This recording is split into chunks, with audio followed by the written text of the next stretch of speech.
People have been barbecuing a little more lately, haven't they? Yes, they sure have. Learning to barbecue or upping their skills. Well, learning barbecue, I think, is something you spend your whole life doing, because it's like anything. If you really want to get good at it, you're going to put some energy into it and learn and roll with the punches. Meg, how long have you been cooking? I have been cooking probably since I could walk. We've got some questions that people posed anyway, and Love I know it. you got set up and you've got a whole Yes. lot of gear and things ready for us. You mind if I fire it off at you? I Just would do love it? to, yes. Okay. The one question, and this is an interesting one, Okay. because I think tiramisu, I think if you do a really nice linguine, or not necessarily, carbonara? I know where you're How about a going with this carbonara? question. How about a Caesar salad dressing? Yes. So let's give it away. Yes. What am I talking about? You're talking about raw eggs. Yes. So consuming food products that contain raw eggs, and is it safe or is it going to make me sick? Yes. So that's a big question. Is it safe? Well, yes and no. I think that there are so many ways to answer the question, and I will give you my answer because, again, at the end of the day, it's a personal choice.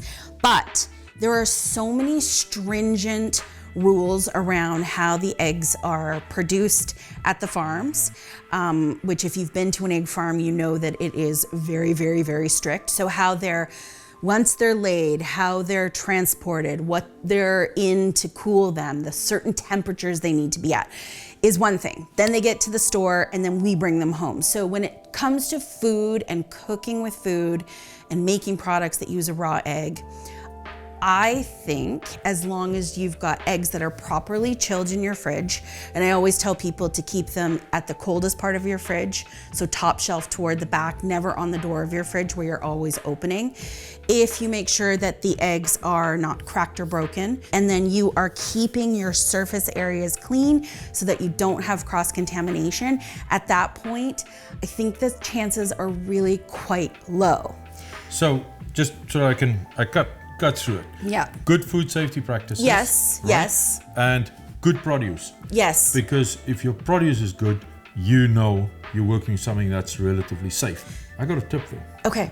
I've got a tip for people. I want some tips. One of the mistakes people sometimes make is they take their egg and they crack it right on the sharp edge of their pan or their pot. Yes. And what that usually does is it ruptures the protective membrane that's around the egg. Love this. So if you do that and you rupture it, all the shell, all the contamination is pushed right into the egg. Yes. So the best way to crack an egg? Flat surface. Flat surface. There's another question that came up. Yes, there is. And it's a highly technical question. And that is, if you bake an egg sunny side up, how do you stop the white from getting crispy? If you're frying an egg sunny side up? Baking, frying? I mean, Sure. this is South Africa. We just... If you cook the egg, how do you stop the white from going all crispy and chewy? Yes, because that is, how many times have you gone to a place to order eggs and it's got that brown outer circle? So I usually cut it off. It's a little hard. It's a little hard. So we're gonna demonstrate this today. We've got our burner. To get the whole thing going, you need a frying pan that's not too large. This would do for 1 or 2 eggs. So this is just an 8-inch skillet. We're going to use a little bit of butter and olive oil. I like the butter for the flavor, but it has a really low smoke point. So the olive oil is gonna help it, meaning you can put a little more heat on olive oil without it getting too smoky. We just need some good eggs, a little bit of salt, a little bit of pepper. Nice. Little bit. There's a trick to this thing. This is how I There's a trick cook. to this. Not just a little bit. Everything's not a little bit. Non-stick pan. Non-stick pan, absolutely. Good spatula for flipping, but we're not flipping where this is sunny side. And we also want to have a lid. That lid is the key. And if you want to have a ring mold, this is just a silicone ring mold. If you want to get fancy, you can place that down in as well to kind of capture the shape and prevent those sides from getting too brown. You learned this in grade 4. Okay, so you got the pan going. Yes. It's getting hot. What's next? We are going to add a little bit of butter.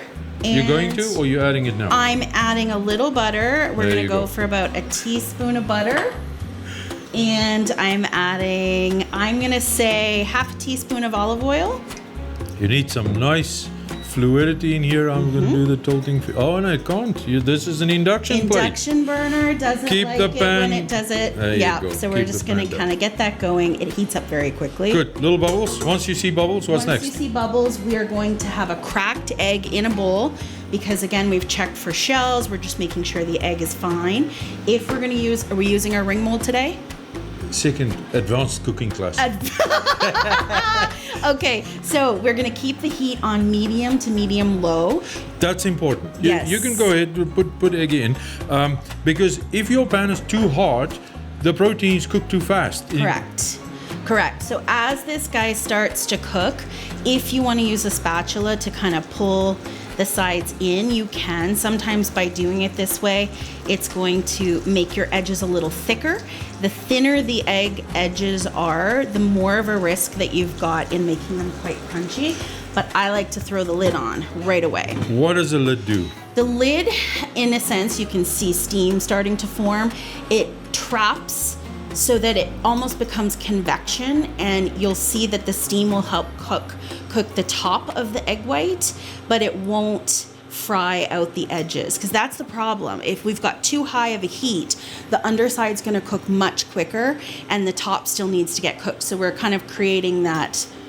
So if you take the lid off, the challenge is going to be undersides cooking too fast. You're not going to be cooked on top, so you got a really runny egg, but you got stuff at the bottom already going crunchy and yucky. Yes, and I always say, watch your heat. You definitely don't want, you're not in a rush. Low and slow, kind of like barbecuing. You don't want to rush this. You want to get everything cooked so that the whites are good to go, and then it just depends on your yolks, if you want your yolks hard or runny. When is the salt coming? You salt the egg toward the end. That's my personal preference. I find that when you get to the point where your whites have started to solidify, I would just pop the lid off, give a little bit of salt, a little bit of pepper, and it's still going to keep that heat in. So that's the mistake. Even 30 seconds longer on the burner, you are going to get those dark brown edges. So there you go, sunny side up egg. Now, there's only one thing left to do. I think we need forks. No. Or is cowboy style? No. You need to cook your own eggs. This is mine. Thank you very much. Thanks for joining. So sweet. Thank you for coming.